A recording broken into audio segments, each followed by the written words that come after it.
Please be seated.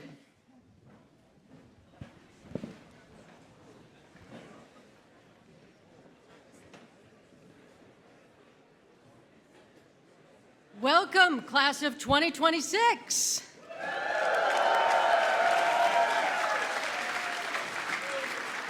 And congratulations. My name is Martha Humphrey. I'm provost and dean of the faculty here and a professor in LJST. And I'm very happy to be with you all here today. And here we are at Senior Assembly, where we celebrate your remarkable academic accomplishments. We all last assembled here almost 4 years ago during the grand ritual of convocation. Just emerging from the dark cloud of COVID, many of you wore masks as you listened to incoming President Elliott's first major speech at Amherst. Having just arrived at Amherst in 2022, you may not have noticed a particular feature of that convocation ceremony. Then the faculty sat in the center of this grand room, and you sat on the periphery. Today, here in Johnson Chapel, the symbolic heart of the college, you are in the center. Indeed, you are now the college's beating heart, and your faculty surrounds you with the warmth of their admiration and brightness of their hopes for you. President Elliott noted in his convocation speech to you that many of your admissions essays mentioned the place and importance of food and the communal connections built from the sociality of eating together. Do you remember? Yeah, a particularly poignant observation given the impending closure of Val, with all the memories you must carry from your years finding sustenance there. I wonder how you will hold those memories after you leave Amherst. That wondering is in part the provocation for these relatively brief observations. I want to ask you to do something while you sit here in the chapel on the threshold of departing Amherst. I want you to look around very carefully, as if you were trying to draw the space in pencil or pen or charcoal. Notice small details, the shape of the room and the symmetry of the stage, its geometric woodwork and ornate columns, the organ pipes and other architectural remnants of the chapel's religious past, the portraits of presidents and the differences among them in size and color, the sizes and subjects and forms of paintings of those who were not presidents, the height of the balcony railings, very low, the many baubles on the chandelier, the size and shape of the window panes. Spend a few minutes doing this as I talk, not just looking, but seeing. I'll tell you why I've asked you to do this as we go along. I love traveling. This past year, working with the wonderful director of global education, Jana Behrens, and other colleagues, I found myself in 3 major cities very different from each other: Bogota, Colombia, Geneva, and Budapest. In my mind's eye, I recall the vivid graffiti on almost every building in Bogota, laid next to the stone gray, austere edifices of Geneva's old city, and that in contrast to the highly elaborate, statuary-laden neo-Gothic and neo-Renaissance facades of Budapest's famous parliament and government buildings. The differences in architecture signify differences in history and culture, of course. I was drawn to, but also a little unnerved by, some of Bogota's great graffiti. I was put off by the sterile judgmentalism of Geneva's Protestant iconoclasm. And I was fascinated, but not totally enchanted, with the elaborate martial statuary atop Budapest's war-ghosted buildings. I know that over half of you studied abroad last year. How many of you did that? You want to show? Yeah, okay, a lot. And as I met colleagues running study abroad programs, I began to think about ways to describe the value of such experiences to a liberal arts education. I thought, the defamiliarization of travel provokes some discomfort, but perhaps experiences taken up well can also generate curiosity, even wonder, and a capacity for discernment. Let me spin these thoughts out with you for a few minutes with the help of a book I like, Alain de Botton's 2002 book, The Art of Travel, which offers a set of very liberal artsy ruminations on the relationship between travel and imagination and curiosity, beauty and the mundane, and a kind of receptivity that cultivates not just knowledge, but judgment. Why do we travel? Many do it for fun and adventure. Others do it for the sake of research or self-cultivation. In de Botton's telling, there are what we might call thin and thick ways of experiencing other places. The pleasure we derive from a journey, he suggests, may be dependent more upon the mindset we travel with than the destination we travel to.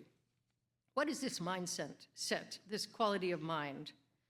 De Botton argues that receptivity is its chief characteristic, allowing us to approach new places with humility, with no rigid ideas about what is or is not interesting.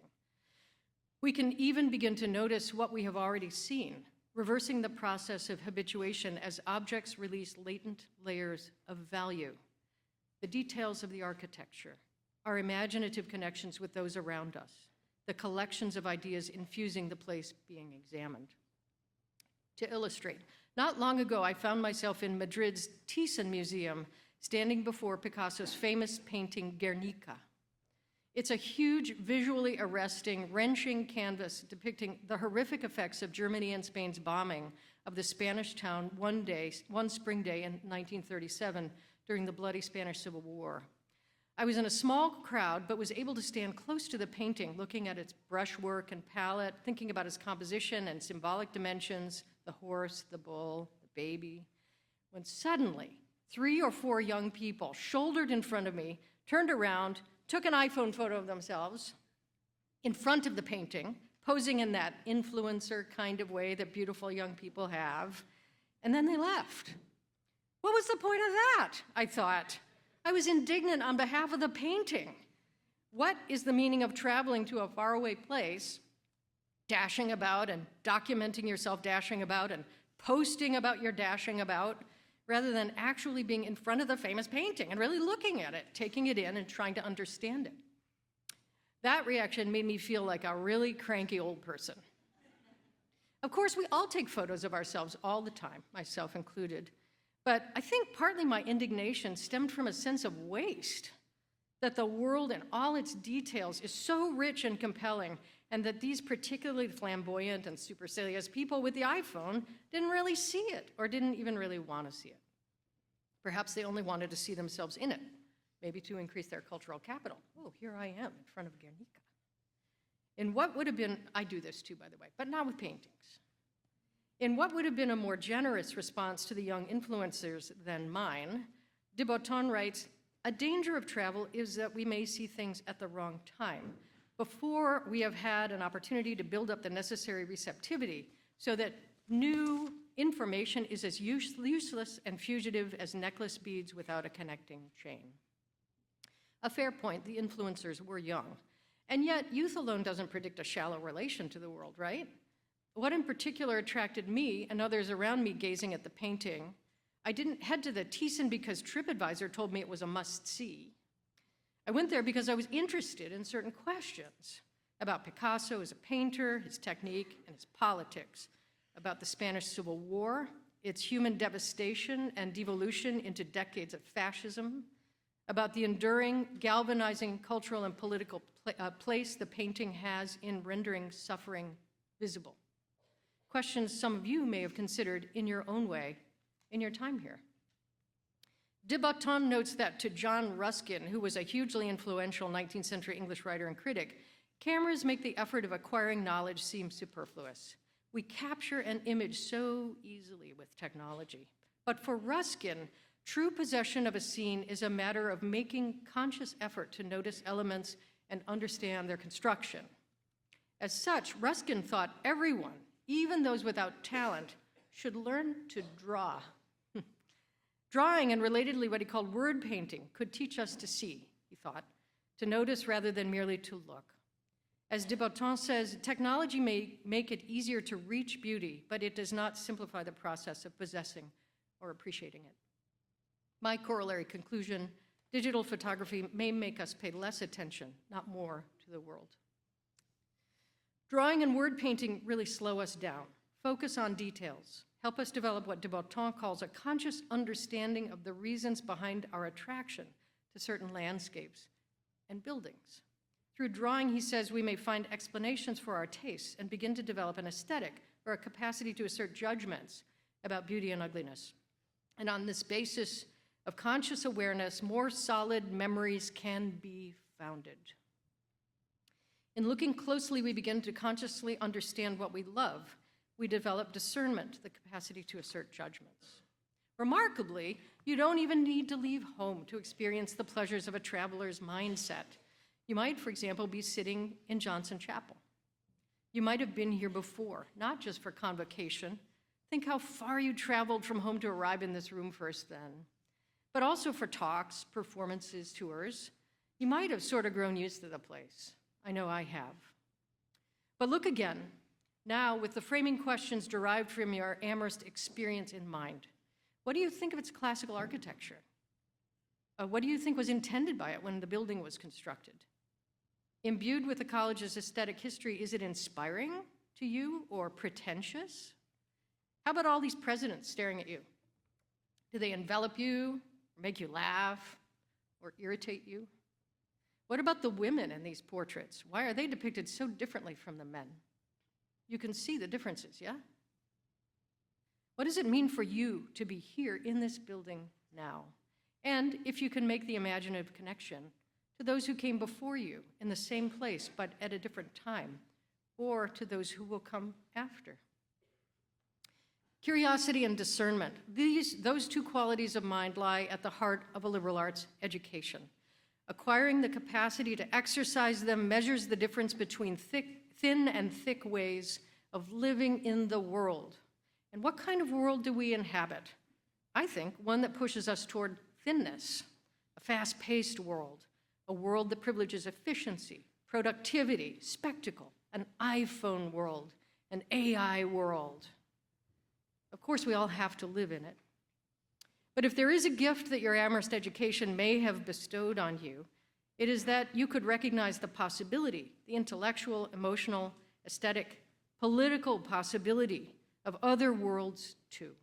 Worlds that allow protracted attentiveness, considered judgment, openness to new thinking. That is to say, I hope your years at Amherst have inspired you in this traveler's mindset, full of curiosity, capable of discernment, even if you haven't studied abroad. To possess and remember even your own space, this grand room, your dorm room, the quad, Val. Look at them with the eye of an artist. Because however valuable actual travel is, it turns out that we can encounter its enchantments and its embodied realities, like sitting in these uncomfortable church pews through long speeches like this one, wherever we are. And yet, after all, you're ready to travel now, aren't you? How will you approach your next destination? Before you leave, I want to say one more thing. We, all of us who remain and reside at Amherst, we all hope you know that you can travel back here anytime. We will welcome you, our beloved graduates, with open arms and a curious eye. Thank you.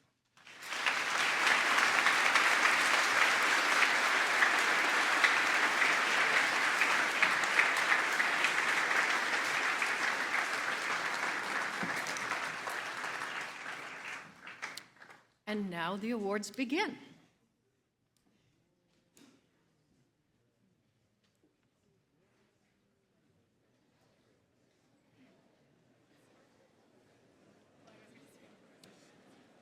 The Addison Brown Scholarship, Jamie Hahn.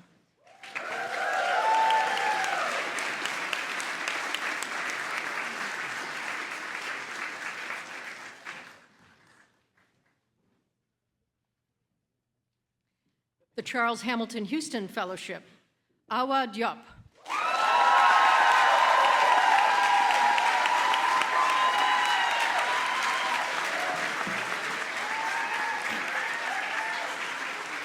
The Howard Hill Mossman Trophy, Natalie Stott.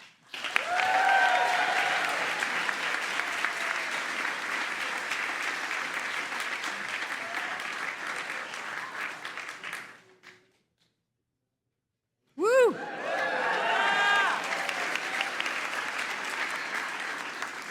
The Psi Upsilon Prize, divided among Thompson Lau.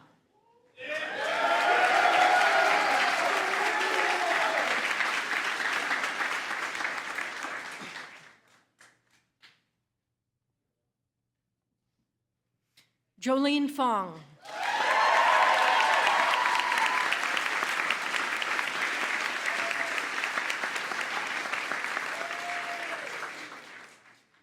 Emmanuel Odom.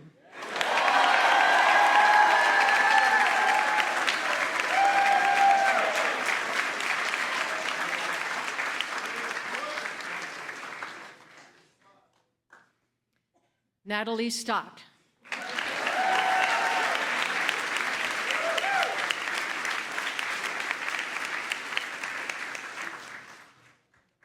And Ben Davis.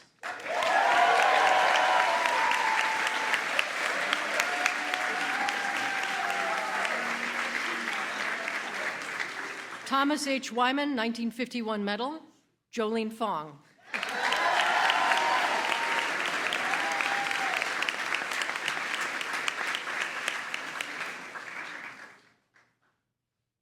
The David Kerp 65 Stonewall Prize, divided between Anna Wetzel,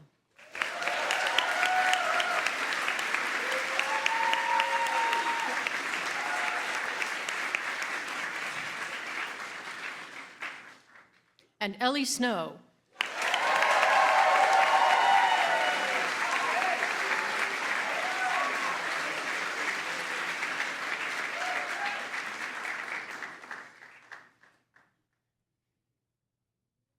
The Doshisha American Studies Prize, Anya Hardy-Mattel.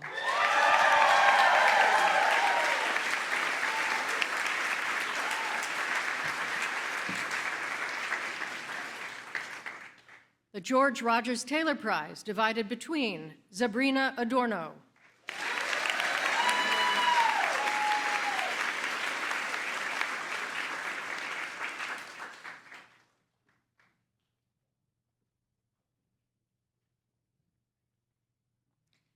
and Adela Thompson-Page.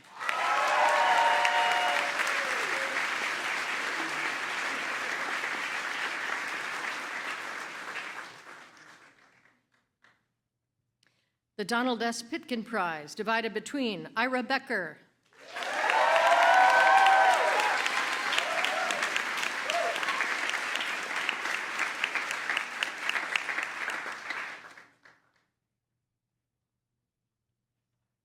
and Sebastian Paredes.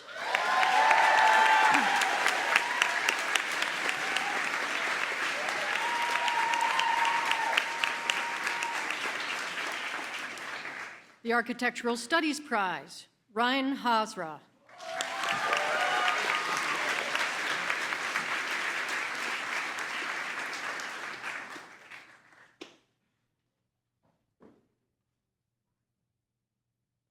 The Hasser Prize, Abby Kong.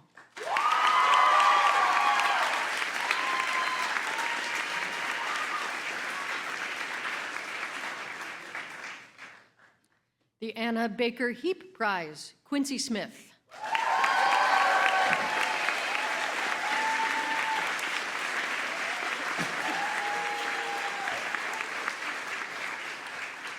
The History of Art and Mead Museum Prize, Kevin Rudenhout.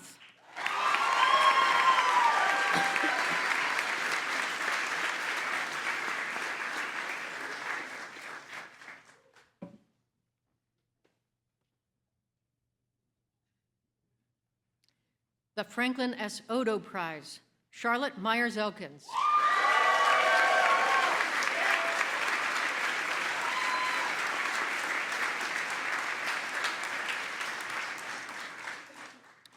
The Doshisha Asian Studies Prize, Du Bai.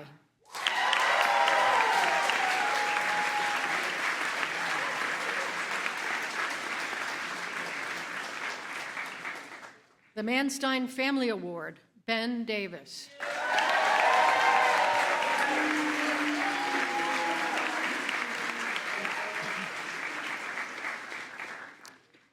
The Biochemistry and Biophysics Prize, divided between Shani Getz.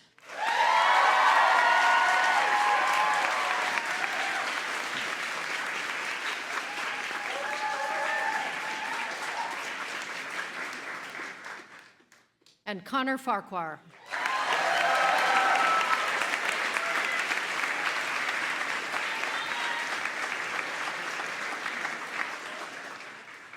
The Jianzhong Memorial Prize, Alex Zorn.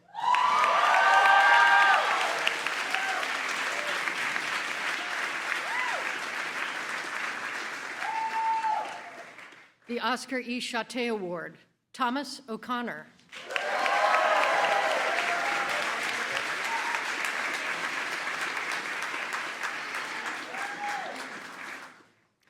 The Edward Jones Prize, James Belgrave.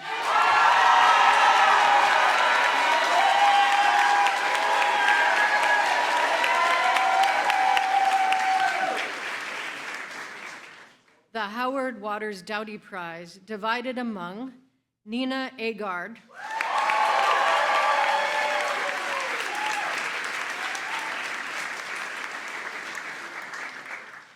Colin Sueyoshi,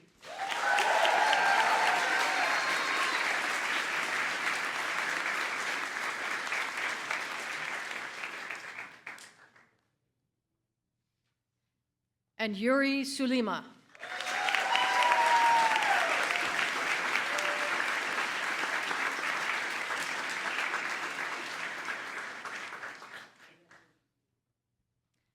The Frank Fowler Dow Prize, divided among Jolene Fong.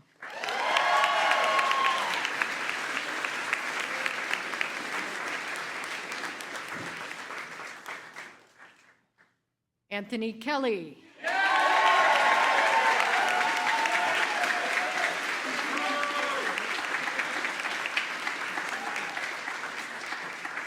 And Angie Lopez Aguilar.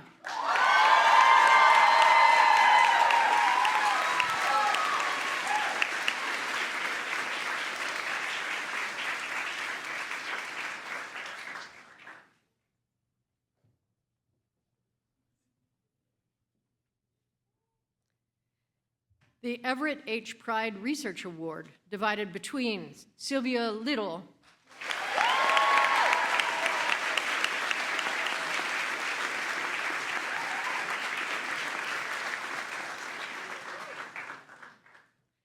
and Abby Moravec.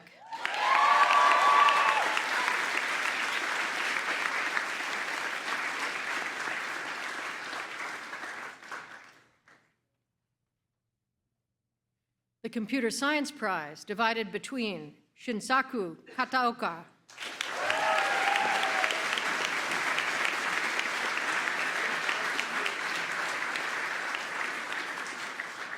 and Henry Lacates.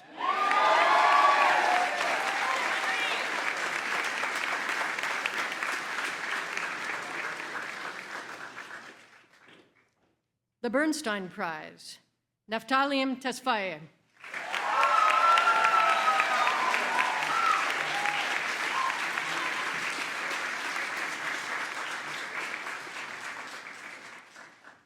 The James R. Nelson Memorial Award, divided between Ryan Hazra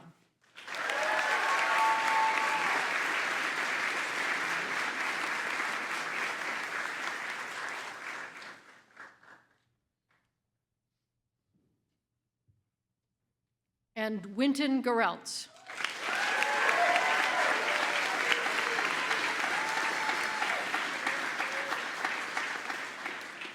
The James R. Nelson Prize, divided between Olivia Feldman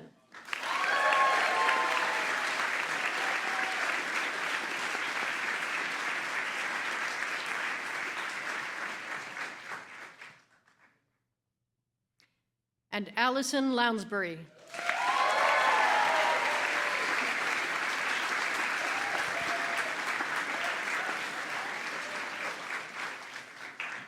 The Jean E. Reinley Prize, divided among Winton Geraltz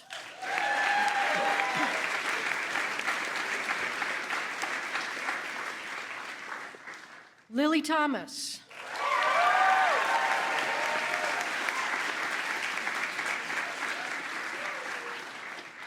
and Philip White in absentia.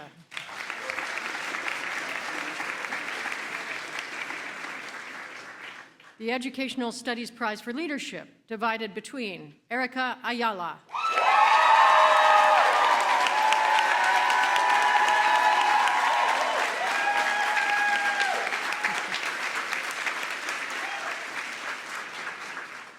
and Tierney Pitts.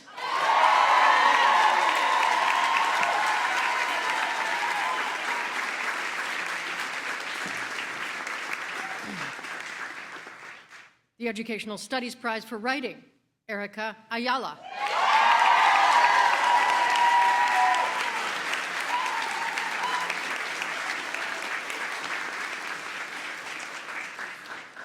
The Aliki Parati and Seth Frank 55 Poetry Prize, Venemi Kaimage.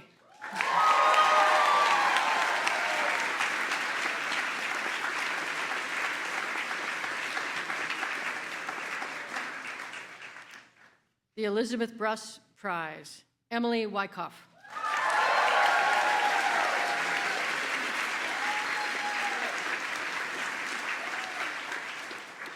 The Colin Armstrong Poetry Prize, Layden McAvoy in absentia.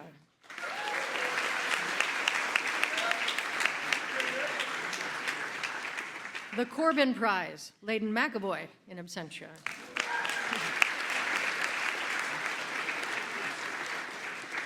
The G. Armour Craig Award for Prose Composition, Maury Ajau.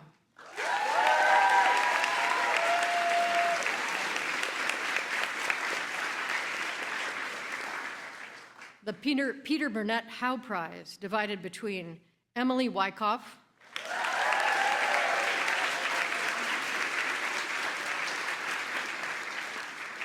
and Ashley Bow.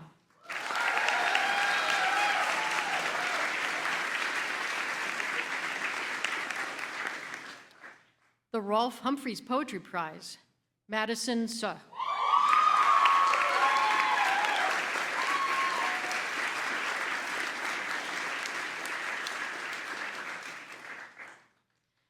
The Ralph Waldo Rice Prize, divided between Sophia Yadigaroglu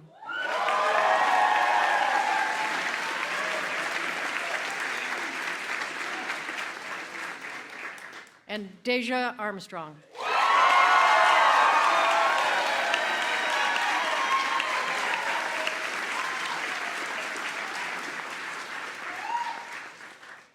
The Stephen E. Witcher Prize, Willow Delp.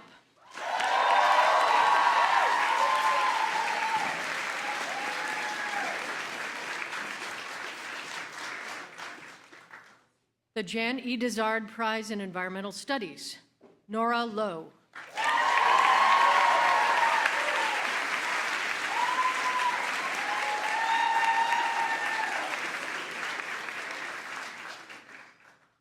The European Studies Prize, Nicole Itkin.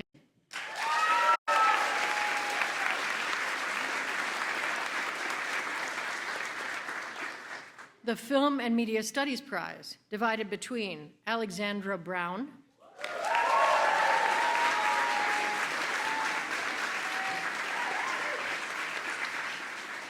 and Alexandra Kukulina.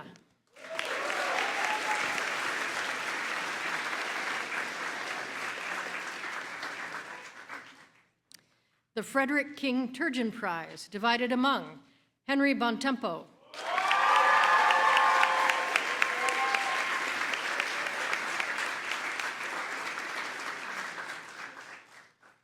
Stella Yuan,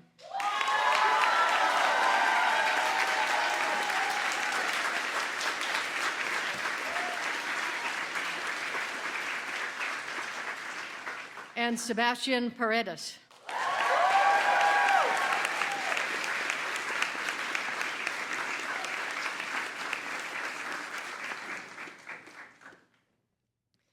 The Walter F. Pond Prize, Kierden Kearns.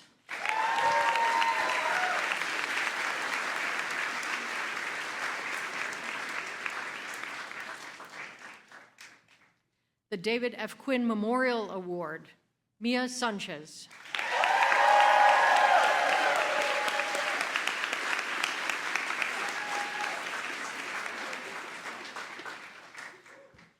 The Consulate General Prize for Academic Achievement, Skylar Anthony McDonnell.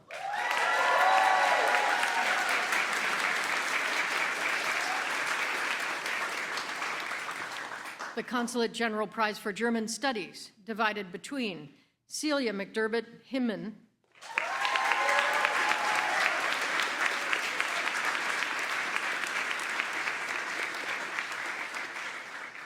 and Shayna Kleinberg.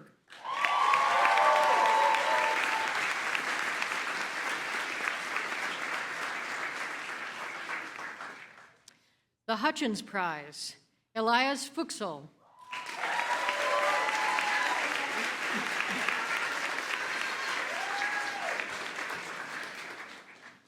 The Alfred F. Havinghurst Prize, divided between Ellie Snow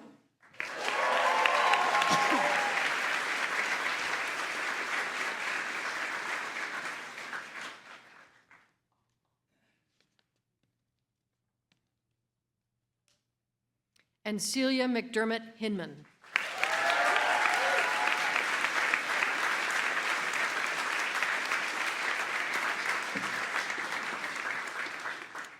The Asa J. Davis Prize, divided between Finland Nadel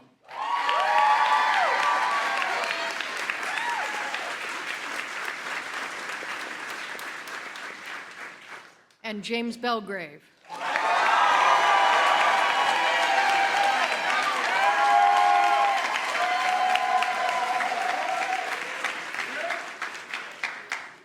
The Smith Prizes, first divided between Mia Nakamura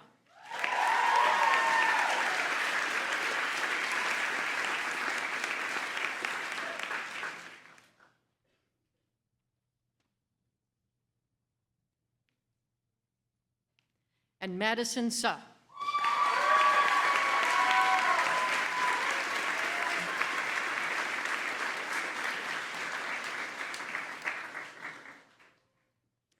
Second, divided among Austin Chen,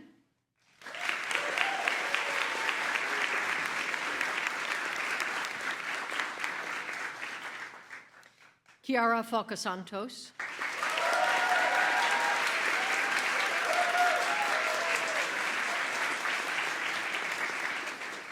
and Keila Canijo.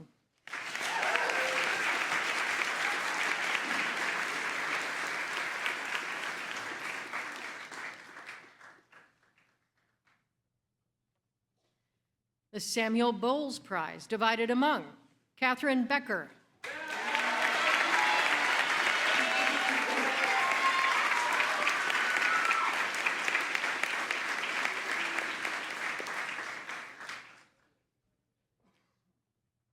Brooke Ingemni,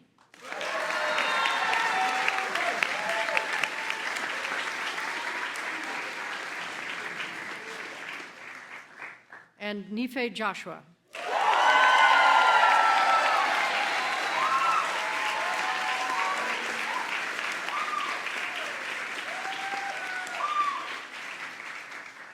The Bertram Prize, Ava Suarez.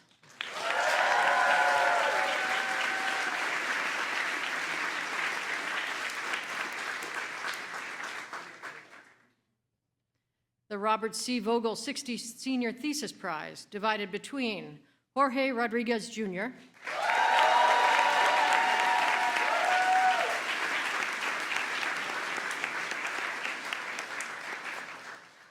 and Amai Martinez.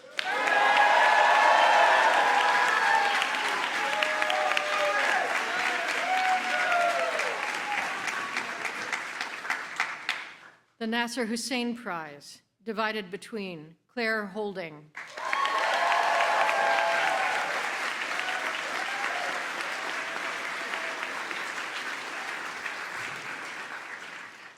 and Jamie Hahn.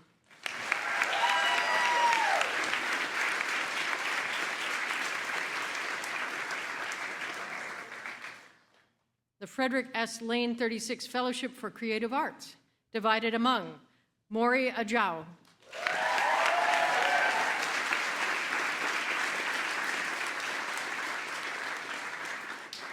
Rachel De La Cruz,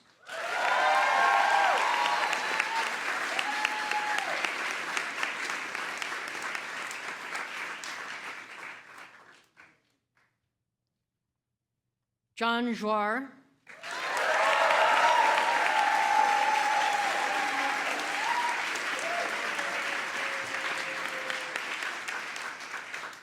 Abigail Kong,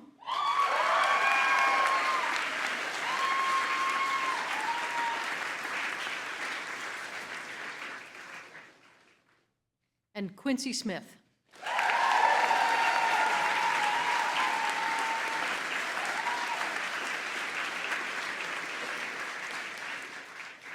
The Robert H. Broish Prize for Statistics, divided among Torin Stesic,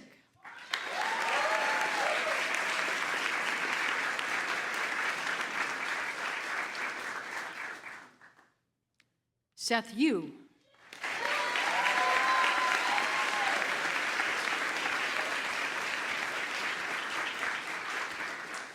and Casey Crary.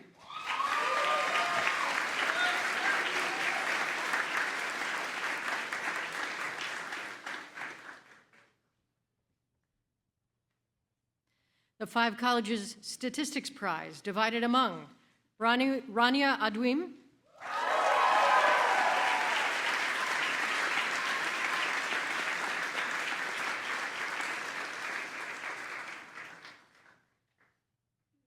Daniel Zhang,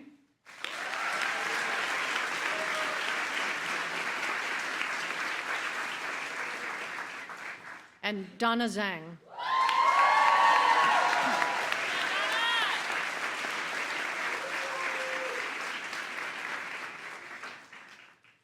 The Walker Award in Mathematics and Statistics, divided among Yvonne Greenspan,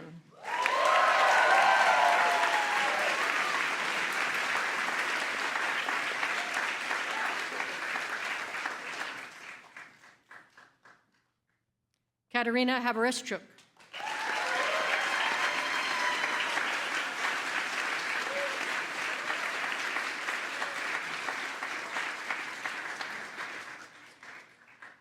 Jude Igovoyewi,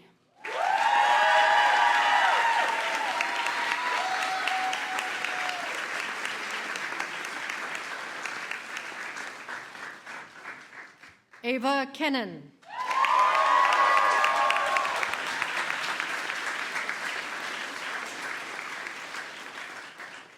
Torin Stesic,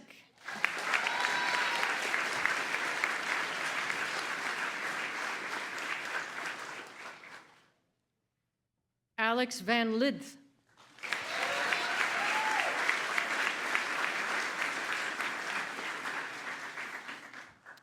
Seth Yu,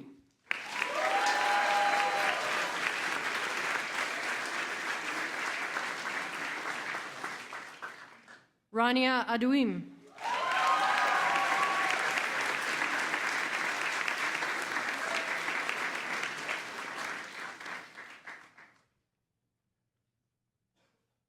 and Casey Crary.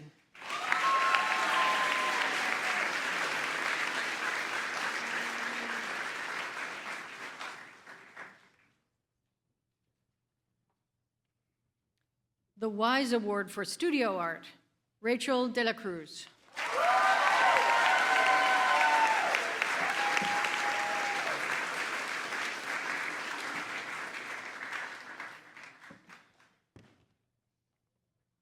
The Sylvia and Irving Lerner Piano Prize, divided among Yvonne Greenspan,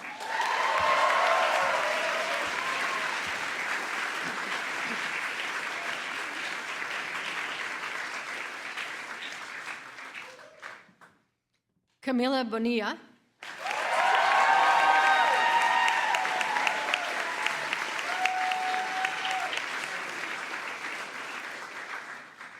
and Ryan Hughes in absentia.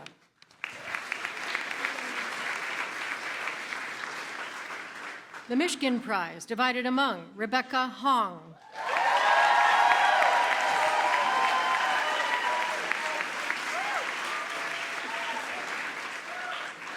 Simon Burnham,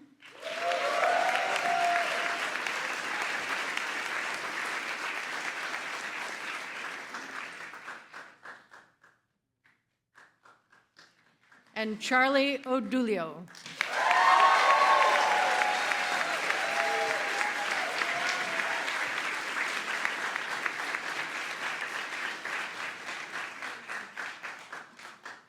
The Lincoln Lowell Russell Prize, divided between Bella Lozier,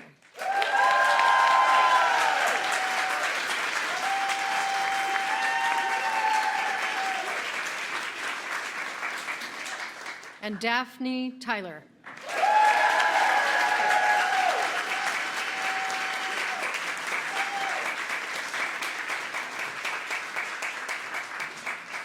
The Eric Edward Sundquist Prize, John Joire.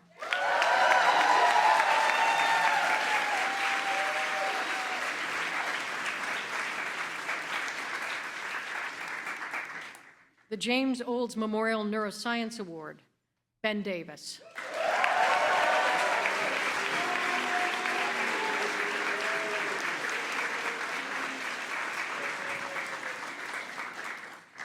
The Gail Kennedy Memorial Prize, divided among Daniel Fleer.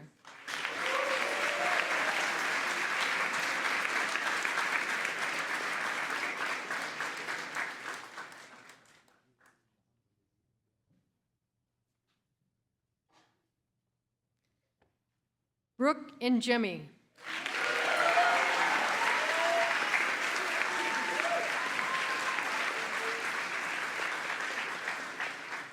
And Beckett Quirk.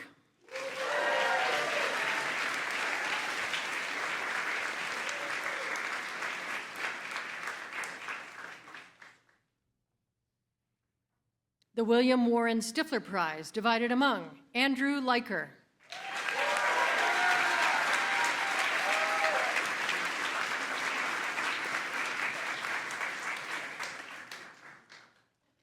Andrew Glassford.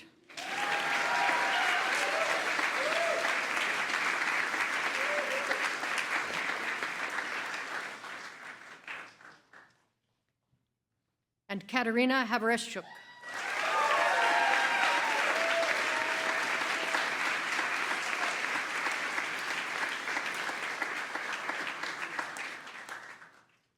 The Physics and Astronomy Prize for Teaching and Community, divided between Katerina Havereshchuk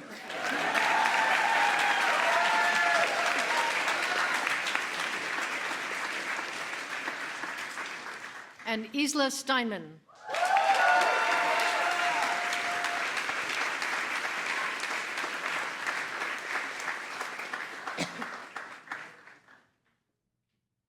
The Densmore Barry Collins Prize, divided among Avery Cook.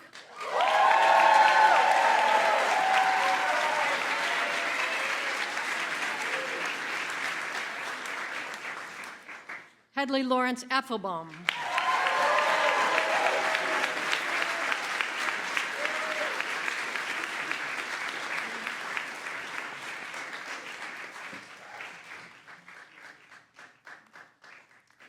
Lucas Luby Pricat.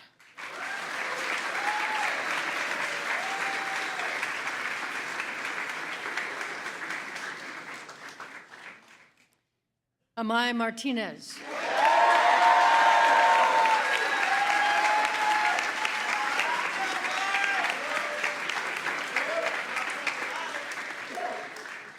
And Arshdeep Singh.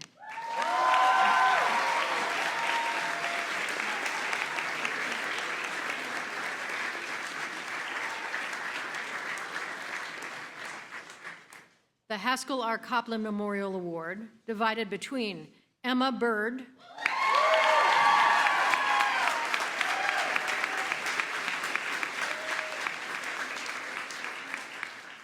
and Iris Susan.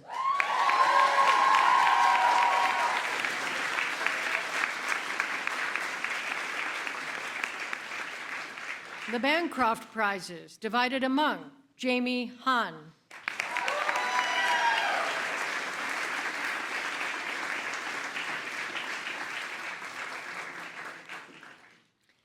Karolina Dobiecka.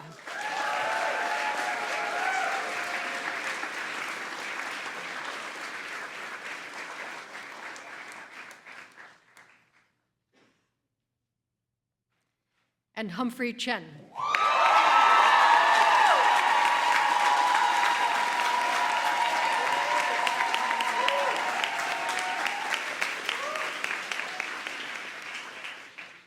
The Rogers Prize, Cecilia Granda Scott.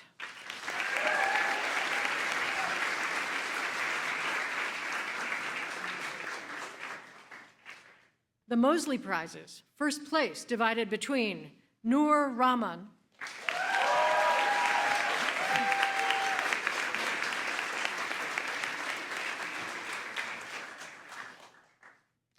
and Humphrey Chen.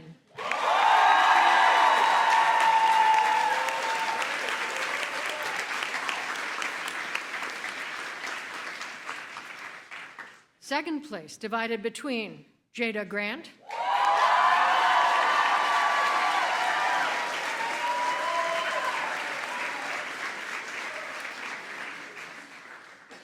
and Griffin Postley.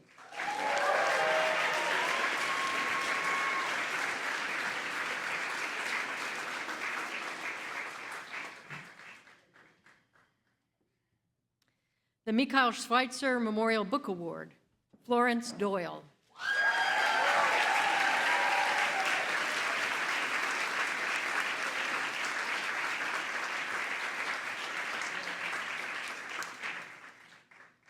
The Carroll Prize in Russian, Claire Boyer.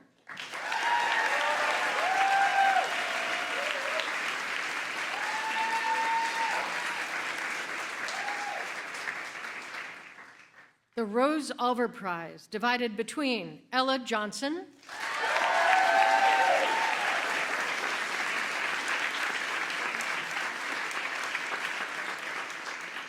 and Do-Hyun Kim.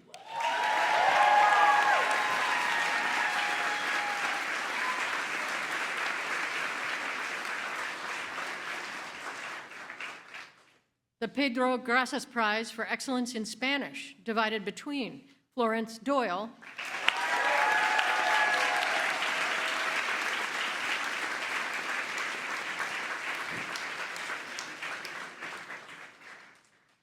and Avi Helft.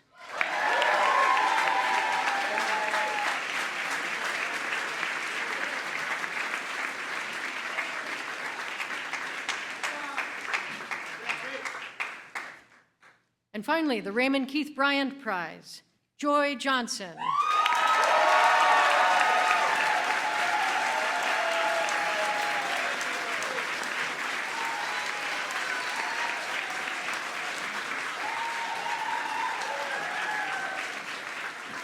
Let's once again congratulate all our award recipients.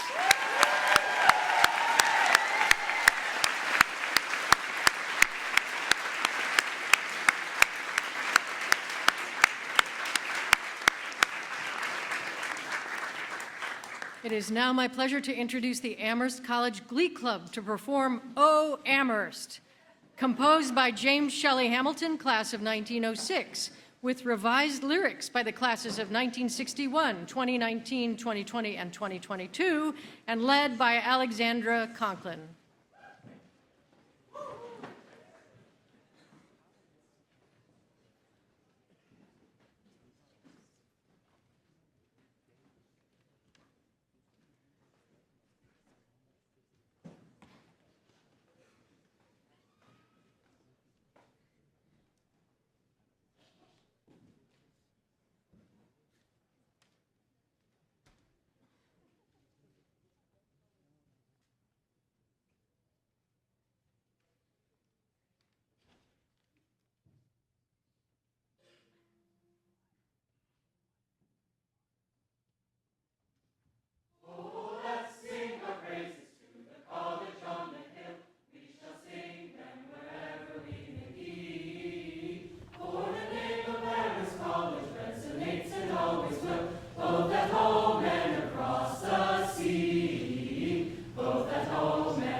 Talk about your Wesleyan college and the rest, for these schools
Thank you, President Elliott, Provost Umphrey, and the Glee Club. Hello, class of 2026. My name is Natalie, and I join my fellow class marshals, Ayers and Shane, who unfortunately cannot be here today, in celebrating the last day of class and welcoming you to our senior assembly. We now have the great pleasure of recognizing this year's honorary class members. Each year, the senior class elects staff and faculty to be honorary members of the graduating class. These individuals have made a difference in the lives of the students throughout their time at Amherst, going above and beyond to serve the student body and generate meaningful and lasting interactions. At this time, I'd like to invite this year's honorary members of the class of 2026 to join us in front of the stage.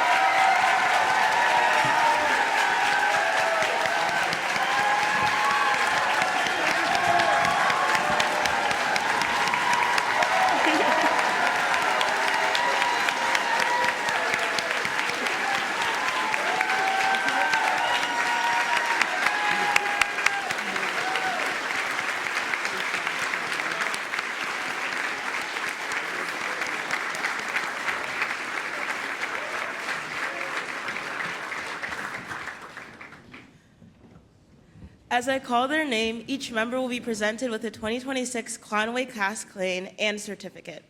This year's honorary class members are Renee Alvarez,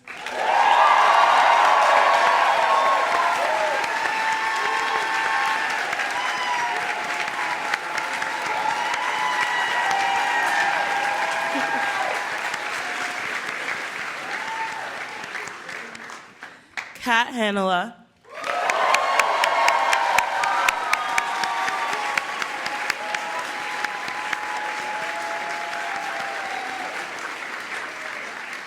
Michelle Phillips,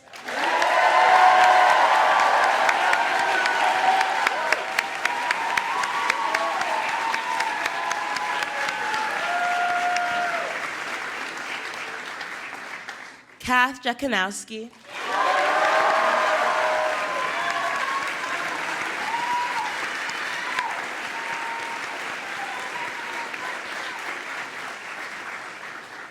and Nina Benazzi.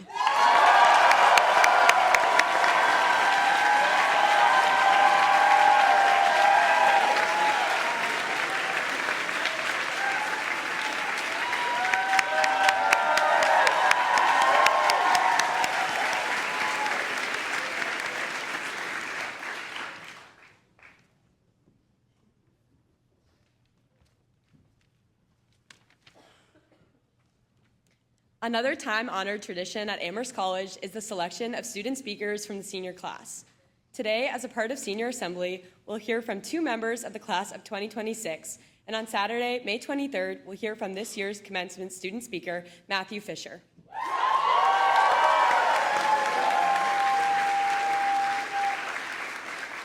Our first speaker is Joshua Miller-Cohen, a mathematics and political science major from Sudbury, Massachusetts. Please join me in welcoming Joshua.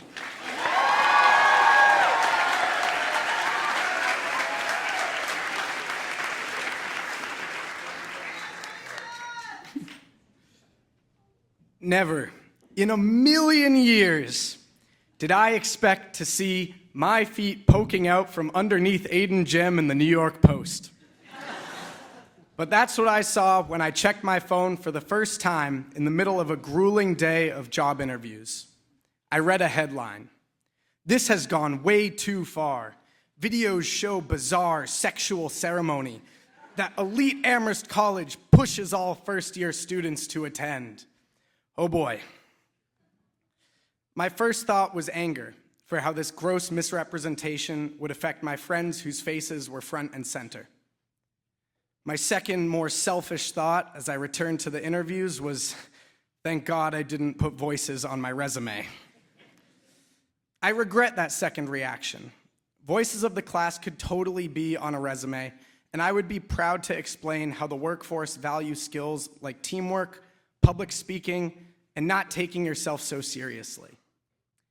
But it's not like anyone who participated in Voices did so to pad their CVs. We did it to foster a certain wacky togetherness.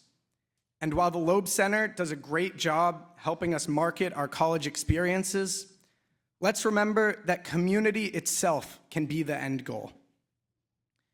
This year, as some of you know, I served as Amherst College's commissioner of the unofficial Beer Pong League.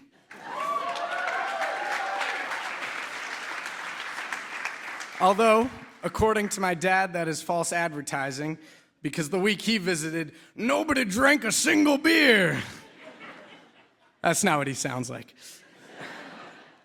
Standing around throwing ping pong balls into cups of water for an hour might not seem like a big attraction, but BPL brought together golfers, dancers, improvers, baseball players, singers, and senators, all showing up for something they'd receive no credit for.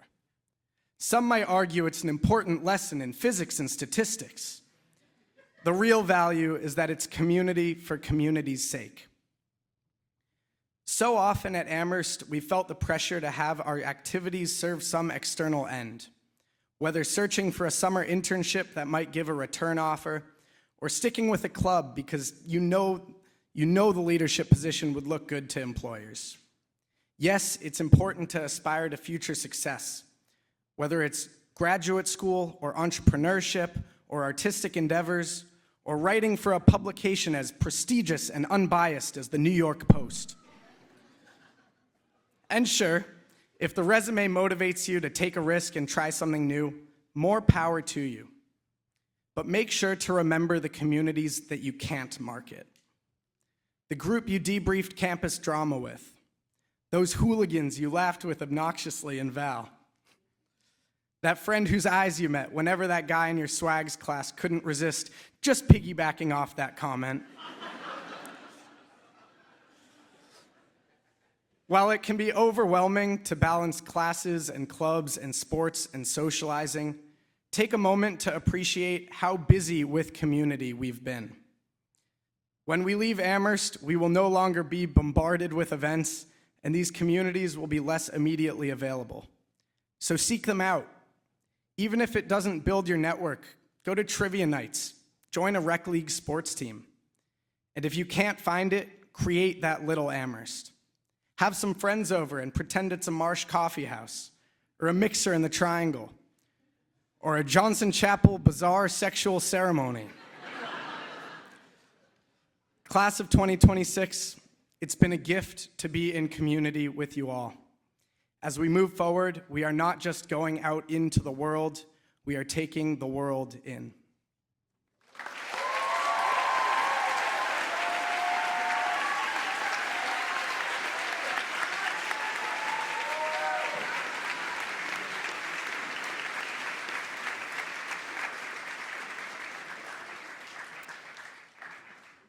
Thank you, Joshua. Our next speaker is Jolene Isabel Fong, an anthropology major from Brooklyn, New York. Please join me in welcoming Jolene.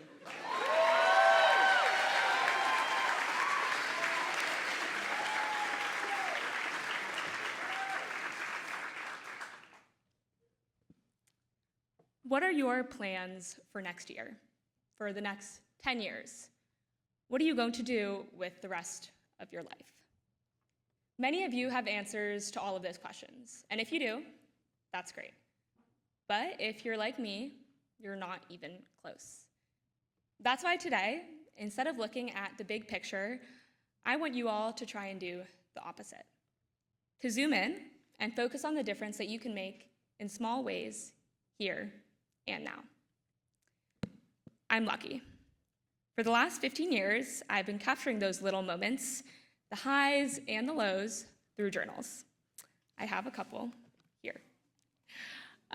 Most entries are interesting only to me, but a few I wanted to share with you. For instance, my 9-year-old self would be horrified to know I was sharing this, but on October 11th, 2013, I wrote, "I just love Gavin." His name is redacted for privacy purposes. He's so handsome and nice and funny, and he has the cutest freckles. And he can catch a ball from so far away. He is so perfect in every single possible way. I love him. This snapshot highlights the things that mattered to me when I was 9. When you're 9, you're definitely not thinking about the big picture. At least I wasn't. So as we go off into the world, I want to encourage everyone here to think a little bit more like your 9-year-old self. Flipping through later journals, I can find the names of countless people at Amherst who have helped me and had an impact on my life in small ways that they probably didn't even realize at the time. For instance, last May 12th, I just arrived home after finishing my junior year. The next day, on May 13th, I was undergoing a 14-hour surgery to remove a large brain tumor. At the time, I felt like I was on the edge of a cliff. And I'm sure many of us feel that way right now with graduation. But sometimes, when you're on the edge of a cliff, instead of looking up or out over the edge, you just need to look down where your feet are. So, on the day before my surgery, I sat in a cafe at home and I made a list of all those little moments of kindness and connection and community that had meant everything to me over the last couple weeks at Amherst during the most nerve-wracking time of my life. Here are a couple of them. Pete from the Science Center, remembering I like cinnamon on my coffee and doing it without me asking. Girl in the Frost bathroom, saying she liked my aesthetic. Really nice custodian Mike, always smiling when I see him and asking about my day. The list went on and on. Those everyday interactions kept me grounded when it felt like I was facing something insurmountable. Looking further back in my journals, there were so many others. A friend walking to GoBerry with me after I bombed my first Chem 165 test. A stranger putting my forgotten laundry into the dryer with a sweet note. Professor Alan Hart spending an hour reminiscing with me in his office on the last day of junior year when I was stressed about my future post-surgery. Someone in Val giving me an extra slice of salmon at the end of a long day. All the OLs screaming as I drove up the hill next to James on move-in day when I was beyond nervous about moving in. Getting to my room on the 3rd floor of James and seeing a handwritten note from the swim team, AWSDT welcomes Jolene, waiting for me. Over the last 4 years, I've realized that Amherst's motto, Terras Irradiant, let them bring light to the world, isn't always about the big wins. It's about how you can be a light for someone else today. And that doesn't end when we graduate. Whether you're off to work on Wall Street or be a teacher or do research in a lab, or if you have no idea what you're doing next year, making a difference in someone's life isn't always about the big gestures.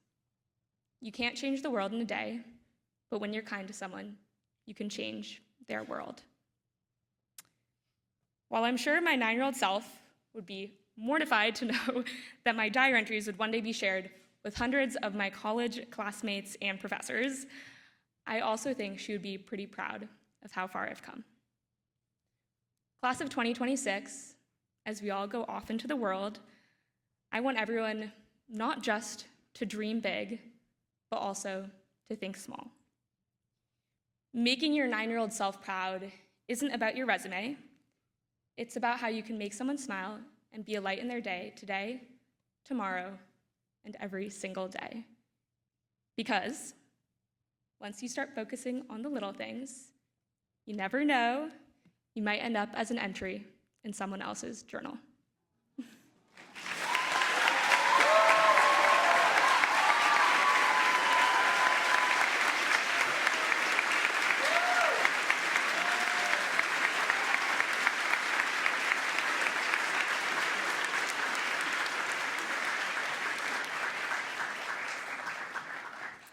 Thank you, Jolene.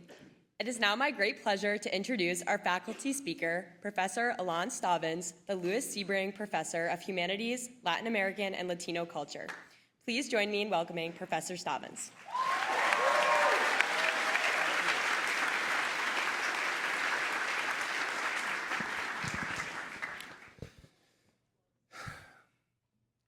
Class of 2026, the world is burning and you're about to walk into it. I feel both trepidation and anxiety, and also enormous hope. Trepidation and anxiety because literally in the last 10 or 15 years, the world seems upside down. Right is wrong, left is right. The people in power push us to believe that their views are the only ones that matter. People believe also in power that you can grab any land you want, you can drop any bomb any place, and that is going to be the solution to their own ideas. The world is burning because there are more hurricanes and earthquakes and cyclones and natural disasters, and we seem not to be able to do anything. The world is burning because now there's a new and formidable monster, in my view, a dragon, AI, who persuades us all that the memory of humankind is contained in that screen that we look at day in and day out, and that anything we want can be vomited back as if it was original, as if it mattered, as if it was thinking for us. The world is on fire because those that are leading us seem not to care about the idea of dialogue, diplomacy, encounter, which is what we teach so dearly, so passionately in classrooms like Amherst College. But I also have hope because I look at you. I see the enormous talent that is in front of me. I feel every time a class graduates that I am behind, that you will be the new leaders, that we will be listening to you, that we need new ideas from younger people like you because our ideas are exhausted. Our ideas seem too old. Our ideas seem not to go anywhere except for this arrogance and narcissism of the strong men, the ayatollahs and the presidents in power. I want to take a moment to mourn one of our own, Hampshire College. We used to be, up until your generation, a 5-college consortium. And the youngest, the most innovative, the most forward-looking, perhaps, of our institutions after 56 years is no more. And it's a failure of the imagination. It's a failure of leadership that a college that sought alternative ways, that believed not in grades, that believed not necessarily in structure, can be no more. I cherish every time I enter the classroom the different members of the other 4 colleges, the UMass students and the Smithies and the people that are coming from Mount Holyoke and the Hampshire students. They add so much to the interaction. I also cherish those that are learning in retirement, older, seasoned, that come and talk to my students and my students talk to them, and both generations are in dialogue with each other. I am going to miss dearly the fact that the Hampshire students are not going to be with us anymore, and that we're going to be a 4-college consortium. It doesn't sound right. The land, the 800 acres, are about to be sold. My fear is that there's going to be a gated community, isolated from the rest of us, that will not mind what is being done in the other classrooms. My fear is that the very innovative idea that Hampshire brought to all of us is going to vanish into thin air. You know, they owned $25 million. That is why they have to close the college and sell the land. $25 million is really not that much money. The motto of Hampshire College is knowledge is not enough. In Southeast City, knowledge is not enough. We constantly preach that it is knowledge that we're creating in the classroom. What is it that Hampshire was for? And I think I have a rough idea. I think that there are parts in the classroom that we often forget. The parts that have to do with the heart, the parts that have to do with the spirit, the parts that have to do with improvisation and experimentation. I think that Hampshire wanted to be untraditional, showing the rest of us that there is another type of classroom, and that those dimensions, the religious and spiritual, the mysterious dimension of being a student, should and can also be included. There is a line in Hamlet, Act 1, Scene 3, where Polonius tells his son, Laertes, "To thy own self be true." I love that line, although honestly, I don't know if I fully understand it. I have spent 34 years teaching at Amherst, 30 extraordinary years. I have students now that are the children of my first students. I have all my students now who were born way after I started teaching at Amherst. And I have learned after all these years that teaching is a two-way street.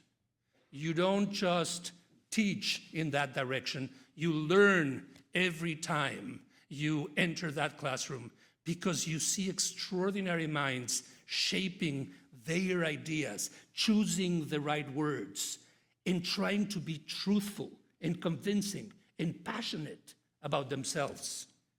Themselves. Don't know really how the self is shaped.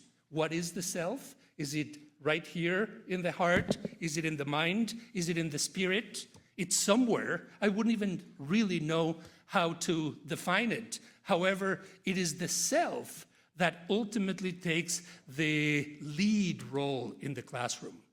And it's been an absolute privilege to see you grow in that classroom, to debate ideas, to do something that our supreme leaders are not doing right now, dissent from others, challenge, create dialogue, diplomacy, believe in justice, in equality, and understand that other people that are in front of you might not think like you, but that doesn't mean they are lesser than you. They are just as important, precisely more important, because their dissent shapes you as an individual. So how can you be, according to Polonius, untrue to yourself? Well, maybe when you use AI and get ideas from others and don't quite shape yours the way they should be shaped, maybe when you cease being an original, maybe when you cease being authentic. Can you cease all those things? Can you stop being yourself? At 65, I just became a senior, just like you. And I don't have answers to all those questions. So welcome to the world of uncertainty. Welcome to the world of doubt. Doubt, to me, is the mother of intelligence. It is doubt that will take you far. It is those questions that you will ask. To me, the most important thing that we do in the classroom is about words. Defining, defending, understanding them. You know how many words are there in the English language? Maybe 800,000, 900,000? Very few of us can remember more than 2,000 words, 3,000 words, 5,000. But it is the young people like you who are ultimately the creators of new words.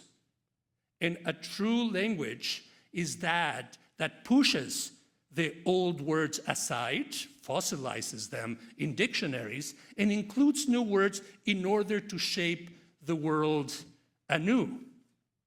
I have absolutely been mesmerized by how you use the words in the classroom. I have seen that transformation of not liking a word, then embracing it, and then finding a way to pronounce it, to make it your own, that is different and that is unique. There are 494 members of your class. 494. That's an abstraction. Actually, there's only one, you. Each and every one of you is an original. Each and every one of you is authentic. Each and every one of you will spend the rest of your time trying to find what that self is, being truthful, moving forward.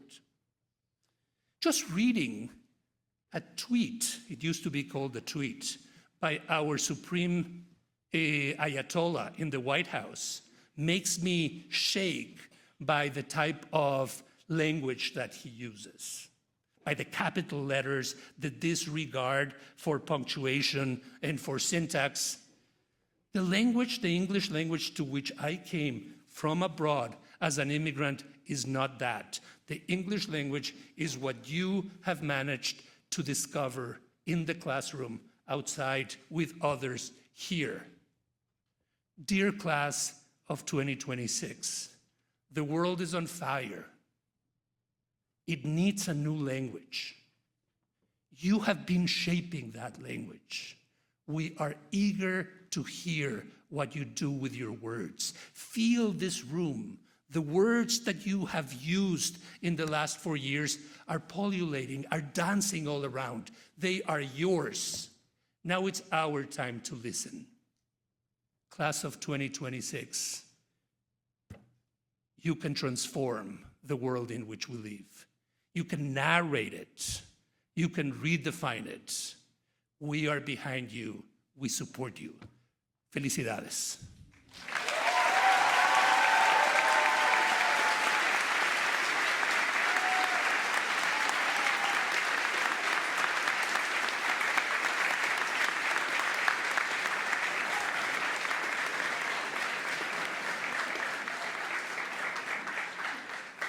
Thank you, Professor Stallings, for being a part of today's ceremony, for sharing your wisdom, and for being a part of our story and time at Amherst. The class of 2026 would like to present you with the 2026 tassel for all you've done to support us throughout our journey and your inspirational words.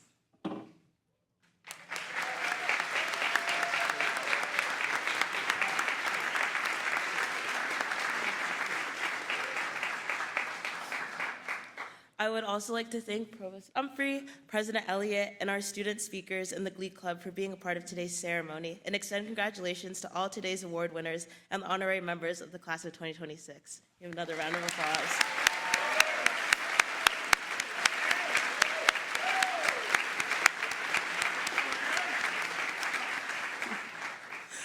Before I introduce the Glee Club for their final performance, I have a couple of brief reminders.